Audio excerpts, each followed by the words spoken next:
ফাঁসি চাই, ফাঁসি চাই, কেউ না দেখাতে পারে। আমরা স্পষ্ট বলতে চাই, আমরা অনতিবিলম্বে আমরা মাননীয় এসপি মহোদয় ও মাননীয় জেলা প্রশাসক ও জেলা জজ মহোদয়, অন্যায় যেখানে হয় বাংলাদেশ ছাত্র অধিকার পরিষদ সেখানেই অন্যায়কে প্রতিহত করে। তো তারই সেই স্লোগান নিয়ে আমরা বাংলাদেশ ছাত্র অধিকার পরিষদ ছাত্রীরা জেলা শাখার পক্ষ থেকে আজকে এই মানববন্ধনের আয়োজন করেছি।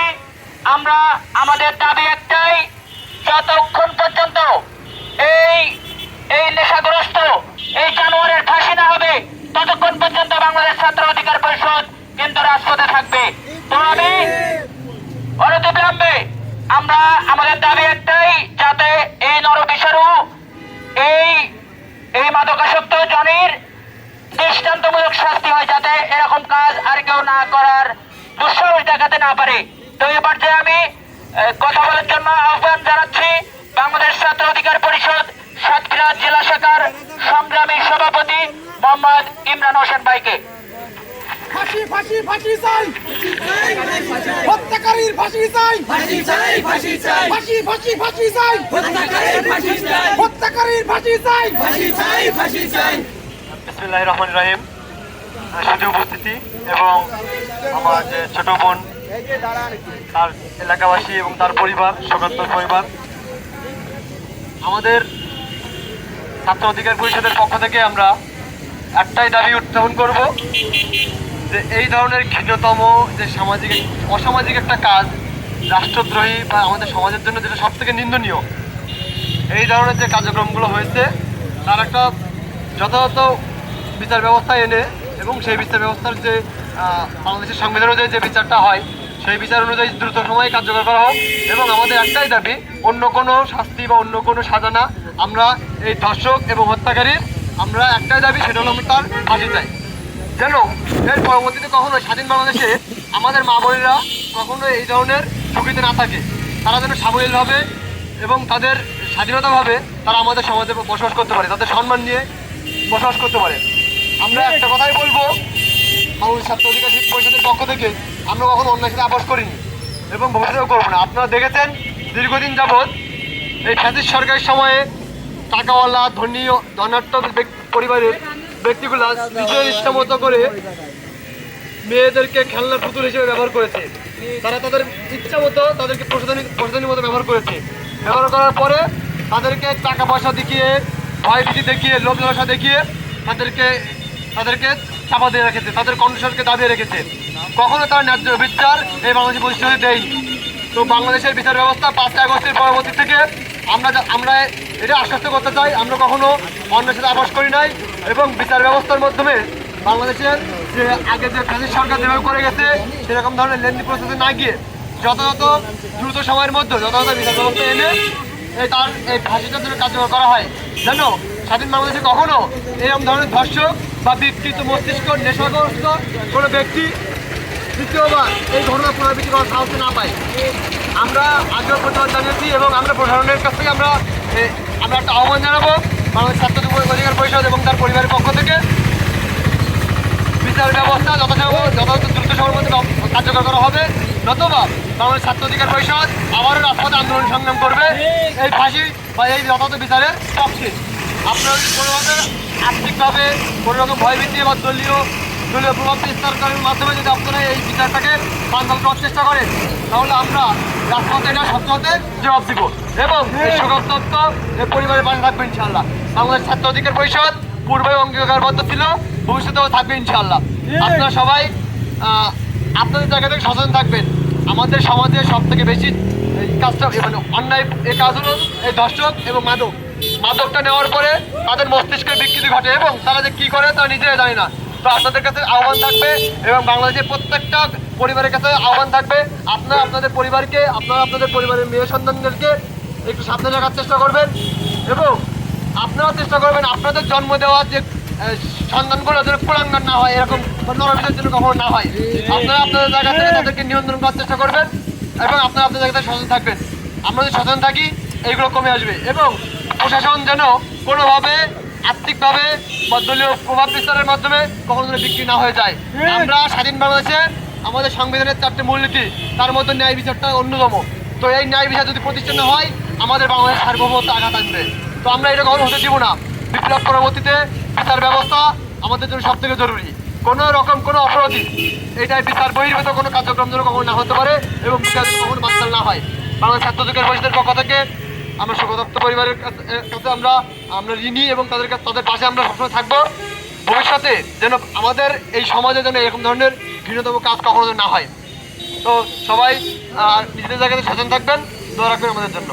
ইনশাল্লাহ এই বিচার আমরা প্রতিষ্ঠা করে থাকবো ইনশাল্লাহ। ধন্যবাদ সবাই। ফাঁসি ফাঁসি চাই হত্যাকারীর ফাঁসি চাই ফাঁসি চাই, ফাঁসি চাই, হত্যাকারীর ফাঁসি চাই ফাঁসি চাই, ফাঁসি চাই, ফাঁসি চাই ফাঁসি চাই হত্যাকারীর ফাঁসি চাই। আহ্বান করছি আমাদের ছোট বোন রাহির মা, তার মাকে আমরা আজকে কথা বলার জন্য আহ্বান করছি যে সকল ঘটনা এবং তার দাবি তুলে ধরার জন্য আমরা তাকে বিনীতভাবে অনুরোধ করছি।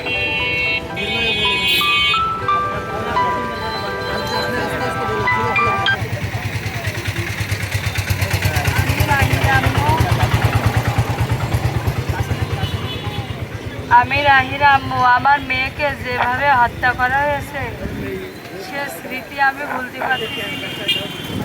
আমার মেয়ের আমি সকালে খাওয়া দাওয়া করে ওর গুছাই দিয়ে ওর বান্ধবীর বাড়ি গেল খেলা করতে। ওর বান্ধবীর বাড়িতে ওই জানি ও 2বার করে ডাকতে এলো, তাও যায়নি। তারপরে আবার ডাকতে এসে আসার পরে আমার মেয়েকে ডেকে নিয়ে হলুদ উঠানোর নাম করে যে কাঁচা হলুদ উঠে আমরা মুখি মাখবো এই বলে ওর হলুদ বাগানে নিয়ে আমার মেয়ের কানে সামনে তুল ছিল। সেই তুল নেওয়ার জন্য তাকে তুল ছিঁড়ে নিয়ে তাকে অপহরণ করে নির্মমভাবে তাকে ধর্ষণ করা হয়েছে। সে যে কীভাবে তাকে ধর্ষণ করেছে সে কথা বলে আমি বোঝাতে পারবো না। আর তার যে কীভাবে হত্যা করেছে তার গলা টিকে তার যে এই হুড়কুন একেবারে ভেঙে গেছে দিয়ে তার গায়ে ছিল জামা, তার উপরের গেঞ্জিটা খুলে তাকে নির্মমভাবে বাঁধা হয়েছে। সে যে কীভাবে বেঁধেছে দিয়ে পানিতে ফেলাই দিয়েছে আল্লাহ, আমি এ কথা মোটে ভুলতে পারতেছি নি। কিভাবে আমার একটাই চাওয়া আমার রাহির আমার বুক থেকে চলে গেছে, আর কোনো মায়ের সন্তান যেন কোনো মায়ের বুক খালি না করে, কোনো মা যেন আমার মতো এমনভাবে কান্নাকাটি যেন না করে। আমি যেভাবে কান্নাকাটি করতেছি আমার সন্তানকে যেভাবে হারিয়েছি সেই আমার মতো কোনো মায়ের বুক যেন খালি না হয়।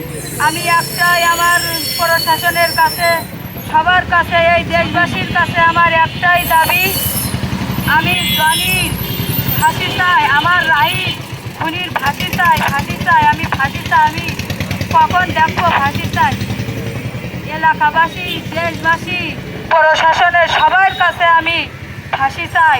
আর তাড়াতাড়ির জন্য এই কার্যকরটা শুরু করা হয়, এই রায়টা যেন তাড়াতাড়ি আমার কানে পৌঁছায়, আমি এর জন্য অপেক্ষা করছি। আর সবার কাছে আমার অনুরোধ, আমার রাহির ফাঁসি চাই, রাহির ওই খুনির হত্যাকারীর ফাঁসি চাই। আমি রাহির কানের নেশার নিক ওর কীভাবে যে ওর অপহরণ করে যে ওর কীভাবে যে ওর এ করে চাল্লা ওর সেই খুনির ফাঁসি চাই, জনির ফাঁসি চাই, আমি জনির ফাঁসি চাই। খুব দ্রুত ফাঁসির আবেদন করা হোক, সেই ব্যবস্থা করা হোক, সেটাই আমার সকলের কাছে অনুরোধ। আমার মতো যেন অন্য কোনো মায়ের বুক যেন আর খালি না হয়, আমার মতো কোনো মায়ের কান্নাকাটি যেন এমনভাবে না করতে হয়, সেটাই আমার দাবি। আমি খালি ফাঁসি চাই, জনির ফাঁসি কখন দেখবো আমি খালি এই ফাঁসিটা চাই। আমি আমার রাহির খুনির হত্যার ফাঁসি চাই।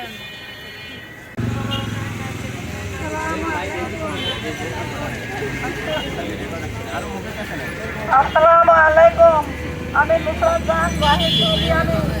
আমি বিধবা মহিলা, আমার স্বামী মারা গেলি ওই নুসরাত জাহান হয়েছে 1.5 মাস পরে, ওর 8 বছর বয়স।